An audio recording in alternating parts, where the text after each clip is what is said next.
Halo sahabat Manggu, kembali lagi di channel Manggu Media, tempat kita ngobrolin berbagai hal yang seru dan menarik. Dan di video kali ini kita akan bahas satu topik yang sering jadi perdebatan semua orang, yaitu pernikahan beda agama. Sebenarnya bisa atau enggak sih? Dan bagaimana menurut pandangan hukum, agama, dan budaya terkait pernikahan beda agama? So, stay tune karena kita akan tampilkan beberapa studi kasus yang relevan dengan hal tersebut. Bagaimana keluarga beda agama bisa tetap harmonis? Bagaimana cara membangun komunikasi yang sehat dalam keluarga yang memiliki keyakinan berbeda? Apakah mungkin menjalankan ibadah masing-masing tanpa konflik? Semua jawabannya ada dalam buku Harmoni Keluarga Beda Agama. Mengupas tuntas tantangan dan solusi dalam keluarga lintas agama, cara membangun toleransi dan saling menghormati, kisah inspiratif dari pasangan dan keluarga yang berhasil menjalani kehidupan harmonis, tips praktis menjaga keseimbangan antara keyakinan dan kebersamaan. Ditulis dengan pendekatan ilmiah yang dilengkapi studi kasus nyata. Buku ini wajib dibaca oleh siapa saja yang ingin memahami lebih dalam tentang dinamika keluarga beda agama. Cocok untuk pasangan beda agama, keluarga yang ingin membangun toleransi, mahasiswa dan peneliti di bidang sosiologi, komunikasi, dan agama, masyarakat yang ingin memahami keberagaman lebih dalam. Dapatkan sekarang, hanya tersedia di www.manggustore.com atau temukan Manggu Store di e-commerce kesayangan kamu.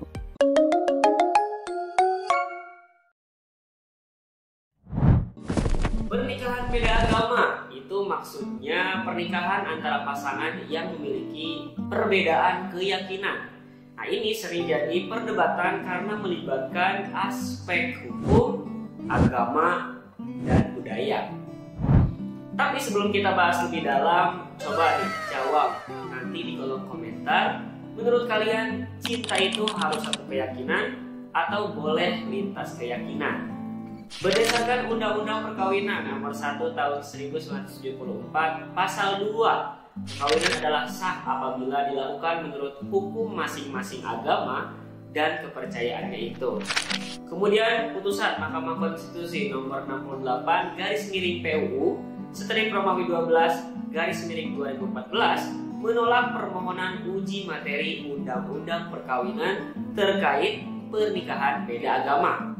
Pertimbangan Mahkamah Konstitusi dalam putusan ini adalah yang pertama, perkawinan merupakan bagian dari hak konstitusional warga negara yang harus dihormati dan dilindungi. Kemudian, perkawinan harus dilihat dari aspek spiritual dan sosial, tidak hanya formal.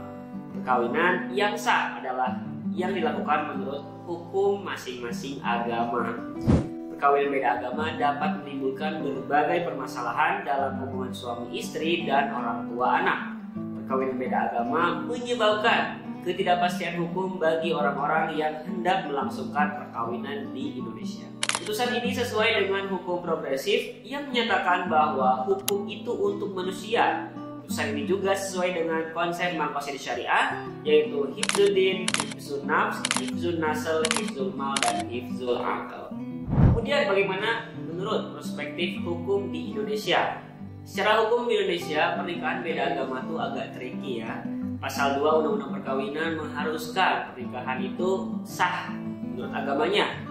Ini artinya kalau suatu agama tidak memperbolehkan, maka pernikahan itu tidak bisa disahkan dan dicatat oleh negara. Makanya nih ada pasangan-pasangan yang kemudian memilih untuk menikah di luar negeri, seperti di Australia atau di Singapura. Lalu mereka kembali ke Indonesia dan mendaftarkan pernikahannya di Indonesia. Ada juga yang mengajukan permohonan ke pengadilan negeri untuk mendapatkan penetapan pencatatan pernikahan mereka. Seperti studi kasus di Jakarta pada tahun 2019, seorang pasangan beda agama berhasil mencatatkan pernikahan mereka melalui pengadilan negeri setelah mengalami penolakan dari KUA dan Dinas Kependudukan dan Catatan Sipil. Kemudian kasus salah satu artis yaitu Om Deddy Corbuzier dan Sabrina Hoerunisa, di mana Dedi yang sebelumnya ini beragama Katolik menikah dengan Sabrina setelah memeluk Islam, menunjukkan bahwa pindah agama sebelum menikah adalah solusi yang banyak diambil pasangan beda agama. Oke, sekarang kita masuk nih ke sudut pandang agama. Tiap agama punya aturan masing-masing. Yang pertama, menurut agama Islam, mayoritas ulama mengatakan pernikahan beda agama tidak diperbolehkan, kecuali laki-laki muslim yang menikah dengan perempuan ahli kitab, yaitu Yahudi dan Nasrani, meski tetap ada perdebatan di kalangan para ulama. Selanjutnya, menurut agama Kristen dan Katolik, menurut mereka pernikahan beda agama bisa, tetapi membutuhkan dispensasi dari gereja, dan juga menurut agama Katolik mereka lebih ketat dalam aturannya. Selanjutnya, menurut Hindu dan Buddha, biasanya lebih fleksibel, tetapi tetap ada aturan adat yang harus diikuti. Dan yang terakhir, menurut agama Konghucu, mereka memperbolehkan selama ada kesepakatan antara kedua keluarga. Berdasarkan fatwa MUI nomor 4 tahun 2005 menyatakan bahwa pernikahan beda agama adalah haram.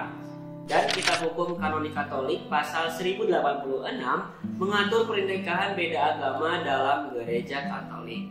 Contohnya seperti pasangan selebriti Natasha Rizky dan Desta. Sebelum menikah, Natasha yang beragama Islam dan Desta yang beragama Katolik menghadapi dilema keyakinan. Namun akhirnya, Desta memilih untuk berpindah agama dan menikahi istrinya. Di beberapa daerah, pernikahan beda agama masih dianggap tabu. Banyak keluarga yang tidak setuju. Ada yang akhirnya salah satu pasangan harus pindah agama. Tetapi juga ada pasangan yang tetap menjalankan keyakinan masing-masing tanpa ada paksaan pindah agama. Ini biasanya lebih umum di kota-kota besar seperti Jakarta, Bandung, dan juga Surabaya. Seperti studi kasus di Manado pada tahun 2021, di mana ada seorang pria muslim dan wanita Kristen menikah dengan sistem 2 kali akad, yaitu menurut agama Islam dan menurut agama Kristen. Selanjutnya, studi kasus di Jakarta, di mana seorang pasangan memilih untuk tetap hidup bersama tanpa menikah secara resmi karena tidak mendapatkan restu dari keluarga mereka. Nah, kita juga mau melihat nih bagaimana pendapat para ahli. Menurut Profesor Dr. Jimli Asidiki, mantan Ketua Mahkamah Konstitusi, seharusnya negara bisa memberikan solusi hukum yang lebih fleksibel untuk pasangan beda agama tanpa harus mereka menikah di luar negeri. Nah, gimana menurut kalian nih? Apakah hukum di Indonesia ini harus lebih fleksibel atau justru harus lebih tegas? Nah, itu dia tadi pembahasan kita tentang pernikahan beda agama. Gimana menurut kalian? Apakah ini harus lebih dipermudah atau tetap harus mengikuti aturan yang ada? Komen di bawah. Jangan lupa like, share, dan subscribe channel Manggu karena Manggu akan selalu ada untukmu. Sampai jumpa lagi di video berikutnya. See you.